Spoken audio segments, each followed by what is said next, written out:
आप सबको मेरा नमस्कार। एक बहुत ही महत्वपूर्ण मुद्दे को लेकर आपके सामने आए हैं और वो मुद्दा आपको भी उतना ही प्रभावित करता है शायद जितना इस देश के विपक्ष को करता है। लेकिन बहुत कुछ बोलने से पहले कुछ तथ्य यहाँ पर बोल देने जरूरी हैं। अभी अभी बजट सेशन की समाप्ति हुई है और हिंदुस्तान की राजनीति में पहली बार, आजाद हिंदुस्तान के 75 साल की राजनीति में पहली बार सत्ता पक्ष ने सदन का अवरोध किया और सत्ता पक्ष ने सदन नहीं चलने दिया और एक संयुक्त विपक्ष ने एक स्वर में इस सरकार को घेरा और एक संयुक्त विपक्ष ने जेपीसी की अडानी महाघोटाले पर बात की। हम ईडी जा रहे थे, हमारे सांसद 200 सांसदों को 2000 पुलिस फोर्स रोकता है। हम संसद में जहां धरना करते हैं वहां पर मार्शल्स आते हैं, हमारे माइक बंद कर दिए जाते हैं और विपक्ष की सबसे मजबूत और प्रखर आवाज को विपक्ष के ही नहीं सदन से ही निष्कासित कर दिया जाता है, एक मैच फिक्स करके, एक रिवर्स इंजीनियरिंग कर कर। राहुल गांधी जी ने 7 फरवरी को सवाल पूछे अडानी पर और उनकी आवाज को बंद करने का काम लगा मोदी सरकार को कि वो कर देगी। लेकिन असलियत यह है कि जब समूचा विपक्ष एक साथ खड़ा होता है तो सरकार बौखला जाती है। राहुल जी के सवालों से यह सरकार बैकफुट पर है और इसीलिए अब हर उस आवाज का दमन करना चाहती है जो खड़े होकर इनसे सवाल पूछेगा। एक भी सवाल इनसे अनकंफर्टेबल पूछ लीजिए, बेरोजगारी, महंगाई, आर्थिक असमानता, किसानों की दुर्दशा, चीन का अतिक्रमण और सबसे बड़ा मुद्दा अडानी महाघोटाला।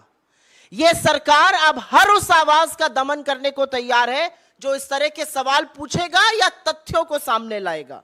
बड़े बड़े खुलासे हुए हैं, चाहे वो अडानी महाघोटाला हो, चाहे वो चीन का अतिक्रमण हो। मुझे खेद के साथ कहना पड़ता है, जब अधिकांश मीडिया को पीएमओ का एक चपरासी व्हाट्सएप के माध्यम से चलाने की जरूरत करता है तो alternate media, digital media, social media पर खबरें आती हैं। आज इस सरकार ने उन आवाजों के भी दमन की बात करी और उसमें आपके जैसे डिजिटल प्लेटफॉर्म्स, आपके चैनल्स के डिजिटल प्लेटफॉर्म्स, आपके अखबारों के डिजिटल प्लेटफॉर्म्स भी शामिल हैं। आईटी अमेंडमेंट रूल इस सरकार ने नोटिफाई कर दिया है। यह जनवरी में ड्राफ्ट निकाला गया था और कंसल्टेशन की बात करी गई थी। कोई व्यापक चर्चा इस पर नहीं हुई। जो स्टेक होल्डर्स हैं वो संतुष्ट नहीं है उस चर्चा से और उसके बाद भी रातों रात इसको नोटिफाई कर दिया जाता है। ये आईटी अमेंडमेंट रूल तब नोटिफाई किए जा रहे हैं जब आईटी एक्ट 2021 की ऑलरेडी कोर्ट्स में है, सुप्रीम कोर्ट के सामने है। सुप्रीम कोर्ट को अभी उस पर चर्चा करनी है और उसका संज्ञान लेना है। तो ऐसी क्या जल्दी है? और अब जो जनवरी में आया था उसमें फेक न्यूज के खिलाफ पीआईबी फैक्ट चेक करेगा। अब और भी बड़ी बात कह दी गई है, फेक न्यूज या मिस इंफॉर्मेशन जो सेंट्रल गवर्नमेंट के खिलाफ है उस पर एक इंडिपेंडेंट यूनिट जो सरकार के अंतर्गत रहेगी बॉडी, वो फैक्ट चेक करेगी। सरकार ही कोतवाल है, सरकार ही मुजरिम है, सरकार ही जज है, सरकार ही सब कुछ अपने बारे में करेगी। तो अगर आप कोई सवाल सरकार से उठाते हैं जो कि असहज है तो अब ट्विटर, फेसबुक, यूट्यूब, व्हाट्सएप, तमाम ऐसे प्लेटफॉर्म्स को सरकार ने अपने आप को एक एकाधिकार दे दिया, एक छत्र राज दे दिया है कि वो उनसे कहकर उस न्यूज को हटा सकते हैं। लेकिन ज्यादा कुछ कहने से पहले सरकार के ट्रैक रिकॉर्ड की बात कर लेते हैं। आपको याद होगा 2019 में चुनाव के जस्ट पहले आप ही के एक साथी ने बहुत बड़ी एक स्टोरी लगाई थी कि हिंदुस्तान में बेरोजगारी 35 साल में सबसे ऊपर है। सरकार की फैक्ट चेक यूनिट ने उसको फेक न्यूज बताया था और 31 मई को जब मोदी जी शपथ ले रहे थे तो एनएसएसओ ने वो डेटा जारी किया और 45 साल में सबसे ऊपर बेरोजगारी थी। तो जिसको आप चुनाव के पहले फेक न्यूज बता रहे थे और उस डेटा को आपने एनएसएसओ को निकालने नहीं दिया, वो 3 महीने बाद डेटा भी सही था, खबर भी सही थी, सरकार को बचाने का काम खुद सरकार ने किया था फेक न्यूज कहकर। रिपोर्टर्स कलेक्टिव ने एक स्टोरी करी मार्च में 2022 में और उन्होंने कहा कि आधार जो है वो मिड डे मील स्कीम्स के लिए, जो पोषण की स्कीम्स होती हैं बच्चों के लिए, वो मैंडेटरी कर दिया जाएगा। सरकार की यूनिट ने उसको जून में फेक न्यूज बताया कि ये फेक न्यूज है, और अगस्त में विमेन एंड चाइल्ड डेवलपमेंट ने एक नोटिस जारी किया और कहा कि आधार मैंडेटरी नहीं होगा। अगर वो फेक न्यूज थी तो आपको ऐसा क्यों करना पड़ा? सवाल सिर्फ इस बात का है, अगर वो फेक न्यूज थी तो आपको नोटिफिकेशन क्यों जारी करना पड़ा? तीसरी स्टोरी मैं बताती हूं।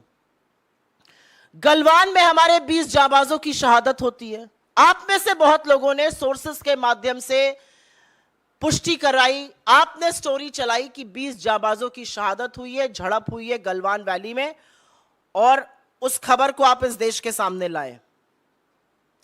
इस सरकार ने उसको डिनाई किया, इसको फेक न्यूज कहा गया तब तक जब तक बॉडीज वापस घर नहीं आने लगी, और फिर डिफेंस मिनिस्ट्री को अपनी वेबसाइट पर इसकी पुष्टि करनी पड़ी। तो हर जो चीज असहज रहेगी उसको आप पहले डिनाई करके फेक न्यूज कर दीजिएगा, और उसके बाद उसी पर एक्शन लिया जाएगा। मुझे अभी भी याद है, यूपी में चीनी ऐप अपने फोन से हटाया जाए, ये खबर चली थी, उसको भी बोला गया था फेक न्यूज है। फिर पुष्टि सरकार नहीं करी, वहां के एडीजी नहीं करी कि नहीं ये सही खबर है। राहुल गांधी जी ने रेलवे की निजीकरण की बात करी थी भारत जोड़ो यात्रा के दौरान, उसको भी फेक न्यूज कहा गया था। बाद में सबने देखा क्या हुआ। तो मेरा कहना यह है कि जो भी असहज है, अगर अब अडानी पर खुलासे होंगे जो कि लगातार हो रहे हैं, और मैं दुख के साथ भी कहती हूं और थोड़ा सा क्षोभ के साथ भी कहती हूं, अडानी के खिलाफ जो खुलासे हो रहे हैं वो मेन स्ट्रीम मीडिया में नहीं हो रहे हैं आज की तारीख में। अगर डिजिटल प्लेटफॉर्म्स इसको कर रहे हैं, अगर सोशल मीडिया की फैक्ट फाइंडिंग एजेंसीज इस पर कर रही हैं काम, उसको भी फेक न्यूज कहा जाएगा। अब हम देश को पूरी तरह से सेंसरशिप पर ले जा रहे हैं, क्योंकि ये जो नोटिफिकेशन है ये सिर्फ और सिर्फ सेंसरशिप है, इसका और कोई भी पर्याय नहीं है। इसका मुझे और कोई समझ में नहीं आता है। आज मामला राष्ट्रीय सुरक्षा का है। एक चीनी कंपनी अडानी के हर कॉन्ट्रैक्ट में सब कॉन्ट्रैक्टर है। वो दहेज से लेके कांडला, हजीरा, मुंद्रा हर पोर्ट में घुसा हुआ है। उसको भी फेक न्यूज बता देंगे, उसके भी डिफेंस में आ जाएंगे। तो सवाल आज ये है कि क्या विपक्ष की आवाज को दबाते दबाते सरकार अब स्वच्छंद मीडिया, सरकार अब पूरी तरह से सेंसरशिप पर उतर आई है, और यह जरूरी है कहना। और अब ये जो एक बेतुकी बात कही गई, fake news against central government, अगर ऐसा ही है तो सरकार को आईना भी दिखाना चाहिए। भारतीय जनता पार्टी से ज्यादा बड़ी फेक न्यूज फैक्ट्री दुनिया में कोई नहीं है, और फेक न्यूज के सरगना जितनी भारतीय जनता पार्टी की आईटी सेल के हेड और आईटी सेल के लोग हैं, उनसे बड़े कोई नहीं है। लगातार उनका झूठ पकड़ा जाता है, और हम ही नहीं, सोशल मीडिया प्लेटफॉर्म्स भी उसको वेरीफाई करते हैं कि ये मैनिपुलेटेड मीडिया है, ये आउट ऑफ कॉन्टेक्स्ट मीडिया है, ये फेक न्यूज है। झूठ फैलाने का काम इस सरकार के मंत्री करते हैं, खुद प्रधानमंत्री झूठ बोलते हैं। मैं नहीं पढ़ना चाहती किसी और विवाद में, लेकिन यह सच है कि जो विवाद इस समय प्रधानमंत्री की एजुकेशन या किसी चीज को लेकर चल रहा है, उसका जो बेडरॉक है, द इशू देयर इज कि वो झूठ बोला गया है। तो किसकी फेक न्यूज की बात करेंगे आप? एक व्यक्ति प्रशांत पटेल है, स्टैंडिंग काउंसिल है गोवा का, भाजपा का सदस्य है। कल सुप्रीम कोर्ट ने उसको बोला कि आप लगातार फेक न्यूज फैलाते हैं, आप माफी मांगिए। इसके खिलाफ सरकार एक्ट करेगी। और ये जो रूल्स हैं, इनकी सबसे बड़ी खराबी ये है कि इसमें कोई भी जुडिशियल ओवरसाइट नहीं है। आपने प्लेटफॉर्म को बोल दिया, प्लेटफॉर्म को हटाना ही पड़ेगा। इसमें रेगुलेटरी मैकेनिज्म कोई नहीं है। और एक ये भी सच है कि डिजिटल प्लेटफॉर्म्स ने खुद से आगे बढ़कर एक सेल्फ रेगुलेटरी बॉडी बनाई है, जैसे कि प्रेस काउंसिल ऑफ इंडिया है, जैसे कि एनबीएसए है टीवी चैनल्स के लिए, ऐसी ही एक बॉडी उन्होंने भी बनाई है, self regulatory body. Self regulatory body बनाने की बात फैक्ट चेकर्स के लिए भी चल रही है। फैक्ट की आपको बड़ी चिंता है, लेकिन फैक्ट चेकर्स को जेल में डालना है। तो दिक्कत की बात यह है कि जब सरकार, एक हमारे शास्त्रों में कहा गया, निंदक नियरे राखिए। सरकार को ना निंदक पसंद है, ना निंदा पसंद है, ना स्पष्ट बात करने वाले पसंद है। आपको लगता है कि ये सारी चीजें करके आप विपक्ष को या इंडिपेंडेंट मीडिया को या असहज सवालों को दबा दीजिएगा, तो सच छुपाए नहीं छुपता है, ये अपने आप में एक बात है। मुझे ऐसा लगता है कि सरकार की समस्या ही यह है कि कोई सवाल ना पूछे। क्या सरकार यह जवाब दे सकती है कि Bharatiya Janata party 18,000 fake Twitter account को क्यों हैंडल करती है? क्या सरकार यह बात दे सकती है कि एक ही आईपी एड्रेस से 23 वेबसाइट, तमाम फेसबुक पेज भाजपा के क्यों चलते हैं, जो सीमिंगली इंडिपेंडेंट है लेकिन एक्चुअली प्रचार प्रसार प्रोपेगेंडा भाजपा का फैलाते हैं? अगर आप फेक न्यूज पर क्रैकडाउन कर रहे हैं तो सबसे पहले तो भारतीय जनता पार्टी के फेक न्यूज तंत्र पर क्रैकडाउन करिए, क्योंकि जो क्रैकडाउन करने का काम ministry of electronics and information technology ने आईटी अमेंडमेंट रूल नोटिफाई करके किया है, वो सिर्फ और सिर्फ इस आशय से किया गया है कि जो लोग सवाल पूछ रहे हैं वो डर के, धमका के उनको घर बिठाया जा सके। आप एक व्यक्ति को चुप करा दीजिएगा, आप दो व्यक्ति को चुप करा दीजिएगा, लेकिन आज तो जनता खड़े होकर पूछ रही है कि यह सरकार, मोदी जी और उनके सारा तंत्र आज अडानी को बचाने पर क्यों तुला हुआ है। आपके सवालों का स्वागत है। If I may just make a quick statement in English on this, the IT amendment rules have been notified by the Ministry of Electronics and Information Technology as of 2 days back. It's bizarre because these rules were put up for consultation in January. It now says that fake news against the central government will be checked by a unit of the government itself. So the government is the propagator, the author, the originator, and the factory of fake news operators. And which is why the question is the government willing to discuss issues that really matter? A budget session has just gotten over. The Adani scam, the Chinese occupation, unemployment, high prices, income inequality continue to be the raging issues of our times. What you did, you first sent police and marshals to silence the MPs. You cancelled Rahul Gandhi's membership and you believe that he's not going to talk after that. You believe that because you will suppress large sections of media, you can do that to independent digital platforms as well. You are trying to control. This is nothing but censorship and control of the World Wide Web. And every stakeholder is up against it. The social media platforms are against it. The users are against it. The media houses are against it. You read the statement of your own body, the Press Council of India, and you will figure out how draconian these rules are and how everything is being done to suppress the truth, to suppress the press. This violates India's constitution. This violates freedom of speech and expression. And more than anything else, it violates the IT Act of 2000, which is the mother law under which these amendments are being made. The uncomfortable questions, the uncomfortable truth baffles this government. They are on the back foot, and which is why they are now trying to control the World Wide Web. There have been numerous instances of a news coming, being called out as fake news by the government, and then turning out to be true. Whether it was unemployment at a 45-year high, whether it was Aadhaar being made mandatory for children, whether it was the Galwan clashes, and then of course the supreme sacrifice of our soldiers, any issue, whether it was railway privatization, whether it was Chinese app being banned, everything so far has had a pattern. Everything which is uncomfortable to the government will be called out as fake news, and then the same government will go and act in accordance with the news item. So this is a very baffling pattern. This should worry every Indian, because this is nothing but seizure, control, and censorship of the World Wide Web. And I will only end by saying that if you are really serious about fake news, will you act against your own? Because the biggest fake news factory in the world is the BJP IT cell. The half-truth, the complete lies, the slander, the reputation assassination that happens from that fake news factory.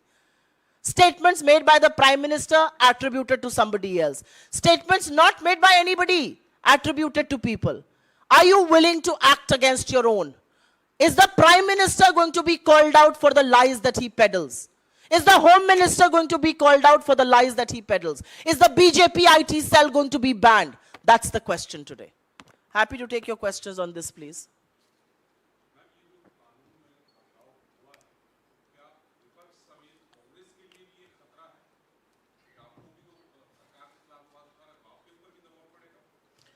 ये सिर्फ अब विपक्ष या political parties के लिए खतरा नहीं रह गया है, ये अभिव्यक्ति की आजादी के लिए, ये आईटी लॉ जो मदर लॉ है 2000, उसके लिए ये अनकॉन्स्टिट्यूशनल है, ये ड्रैकोनियन है, ये अनैतिक है और ये इल्लीगल है। इसके अलावा इसको किसी तरह से नहीं देखा जा सकता है। आज खतरा सिर्फ विपक्ष के लिए नहीं है, आज खतरा आपके जैसे पत्रकारों के लिए भी है। अगर आप मेहनत कर कर कोई ब्रेकिंग न्यूज लाते हैं या कोई ऐसी खबर लाते हैं जो इस सरकार के लिए असहज है, तो सरकार की यह यूनिट उसको फेक न्यूज बताकर किसी भी प्लेटफॉर्म से हटा सकती है। आपके पास कोई भी जुडिशियल ओवरसाइट नहीं है इसकी, आपके पास राइट टू अपील नहीं है, और जो सुप्रीम कोर्ट के अपनी रूलिंग है इस पर, उसका भी अध्ययन नहीं है।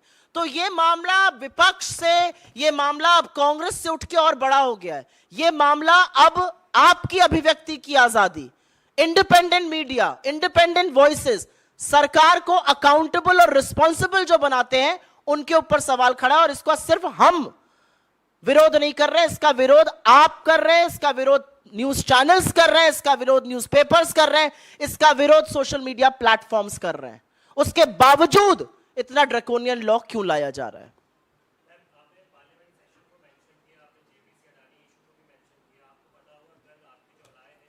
I am first going to take questions on this.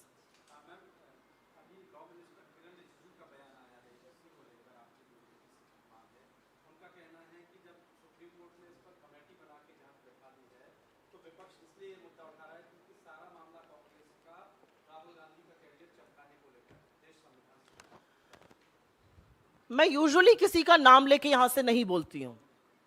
किरण रिजिजू जी अरुणाचल से आते हैं, जहां तक मेरी जानकारी है वो अरुणाचल से आते हैं। अरुणाचल में चीन ने 3 बार नाम बदलने की धृष्टता करी है। इस देश के कानून मंत्री है या ट्रोल मंत्री है, उस पर बोलेंगे। और सुप्रीम कोर्ट ने अगर एक कमेटी बनाई है तो उस कमेटी का आने दीजिए प्रकरण, उसका आने दीजिए रिपोर्ट। आपकी क्या जल्दी है? आप क्यों जाके रूल्स बंद करना चाहते हैं? आपको रूल्स बनाने की क्या जल्दी है? क्योंकि आपको समझ में आ गया है कि सवाल हर ओर से उठ रहे हैं। सवाल समूचे विपक्ष से उठ रहा है, सवाल इंडिपेंडेंट मीडिया से उठ रहा है, सवाल आज जनता उठा रही है। आप इंडिपेंडेंट मीडिया को रेगुलेट कर दीजिएगा, विपक्ष के सांसद को निष्कासित कर दीजिएगा, जनता को भी जेल में डाल दीजिएगा। असलियत यह है। तो किरण रिजिजू जी हर बार कुछ औने बौने उलझुल बातें करते हैं। वो अरुणाचल से आते हैं, उनसे मेरा एक सीधा सवाल है। अरुणाचल ने अप्रैल 2017 में, दिसंबर 2021 में और अप्रैल 2023 में चीन ने अरुणाचल में जगहों का नाम बदला। इस पर उनका वक्तव्य कब आएगा? पहले मैं इस पर सुओ मोटो ले लूं, फिर मैं लूंगी अदानी पे। Any other questions on this? हाँ पूछिए।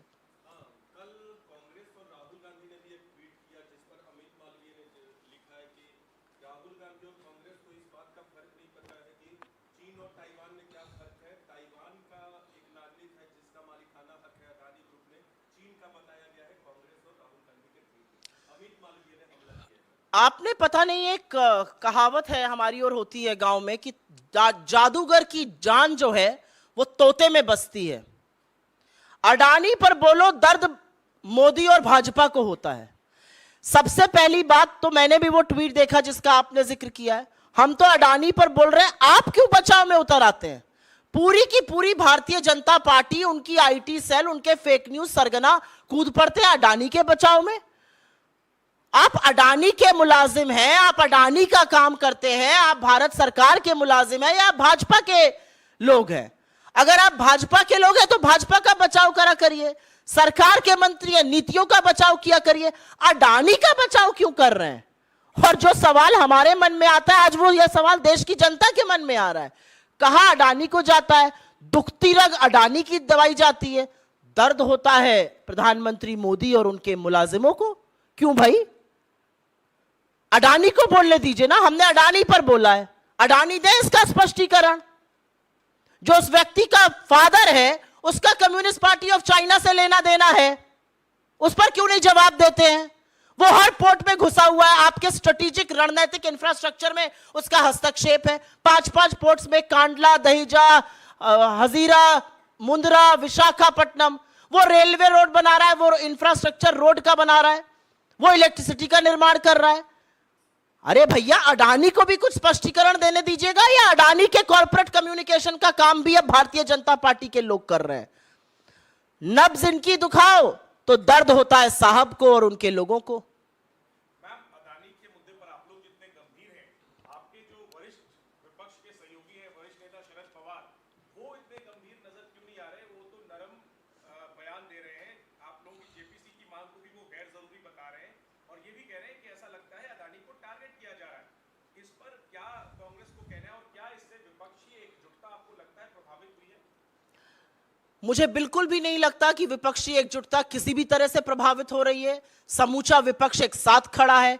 इस बार के बजट सेशन में सरकार इसीलिए बौखलाई हुई है, इसीलिए घबराई हुई है और इसीलिए इंटरनेट को कंट्रोल और सेंसर करने की बात हो रही है, क्योंकि विपक्ष एकजुट होकर एक मत में मोदी सरकार को घेर रहा है।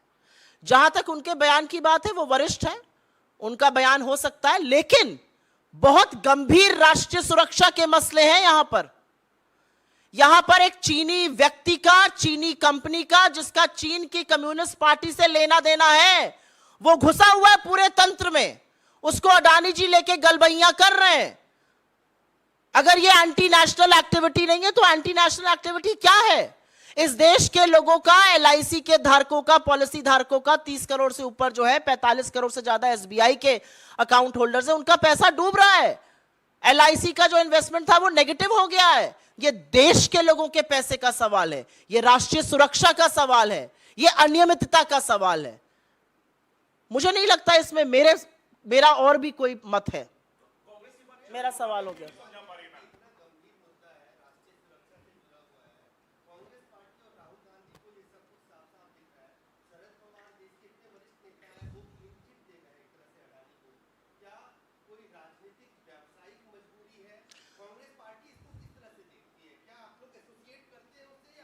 मैंने अपना जवाब दिया और मैंने अपने जवाब में बिल्कुल स्पष्ट तौर से कहा है कि बहुत गंभीर मुद्दे हैं। राष्ट्रीय सुरक्षा का मुद्दा है, इसमें मुद्दा लोगों का है, इसमें मुद्दा देश के पैसे का है, इसमें मुद्दा देश के कानून के साथ उल्लंघन का है। Adani is a leading monopoly. वो एग्रीकल्चर और फूड में, वो सीमेंट में, वो रिन्यूएबल एनर्जी में, वो पोर्ट में, वो एयरपोर्ट में एक छत्र राज कर रहे हैं, मोनोपोली है। उनके लिए इस देश के कानून बदले गए कि उनको एयरपोर्ट मिले, उनके लिए एसईजेड का कानून बदला गया, पोर्ट का कानून बदला गया। तो ऐसा व्यक्ति जब किसी चीनी कंपनी को अपने हर सब कॉन्ट्रैक्ट देता है तो राष्ट्रीय सुरक्षा का अहम सवाल नहीं खड़ा होगा। बेनामी companies, 36 shell companies, 38 shell companies का उनके ऊपर आरोप है। ये किसका पैसा आ रहा है देश में? 20,000 करोड़ रुपए किसके हैं? ये सवाल तो उठेगा ही। मुझे लगता है कांग्रेस के प्लेटफॉर्म से हम वो सवाल जरूर उठाएंगे जो हमें सही लगते हैं।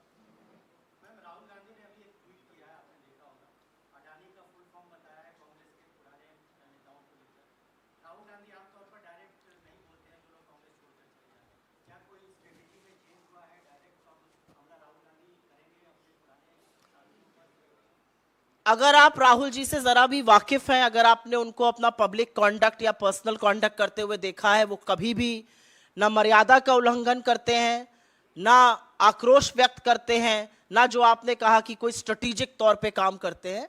लेकिन जिस तरह की बयानबाजी उन लोगों ने करी है, चाहे वो कांग्रेस पार्टी के खिलाफ हो, चाहे राहुल जी के खिलाफ हो, उसकी हम जितनी निंदा करें वो कम है। ये सब लोग वो हैं जो कांग्रेस के बिगेस्ट बेनिफिशियरीज थे। ये सब लोग वो हैं जिन्होंने अपने अंतिम चुनाव 84 में जीता था। आजाद साहब ने अपना अंतिम चुनाव, और जब तक राज्यसभा में बने रहे सब कुछ चंगा था। जब राज्यसभा खत्म होती है और घर का लगान देना पड़ रहा है मोदी जी को और एक किताब को बेचने के लिए, वो आजाद से गुलाम बनने पर तुल गए।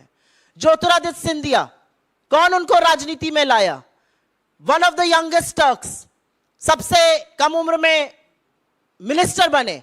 आज वो जाके उलझुल बातें कहते हैं। ये उनका चरित्र दिखाता है, ये उनका जो असली चाल चरित्र चेहरा है वो दिखाता है। और मेरा अपना मानना यह है कि कांग्रेस से जब कोई बीजेपी में जाता है तो ये जो आइडियोलॉजिकल समरसॉल्ट है, ये जो आइडियोलॉजिकल वैचारिक गुलाठी मारता है, ये सिर्फ वही कर सकता है जिसको या तो बंगले के लिए समझौता करना है, किताब बेचने के लिए समझौता करना है, जमीनी विवाद को खत्म करना है। अन्यथा यह संभव नहीं है, क्योंकि हमारी वैचारिक विचारधारा और भाजपा की विचारधारा में जमीन आसमान का, रात दिन का फर्क है।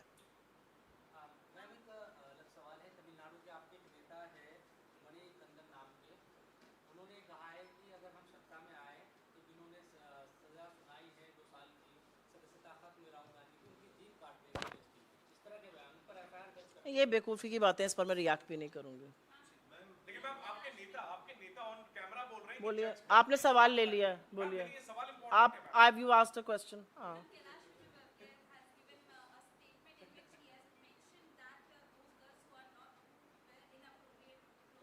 वो सूपनखा जैसी लगती हैं।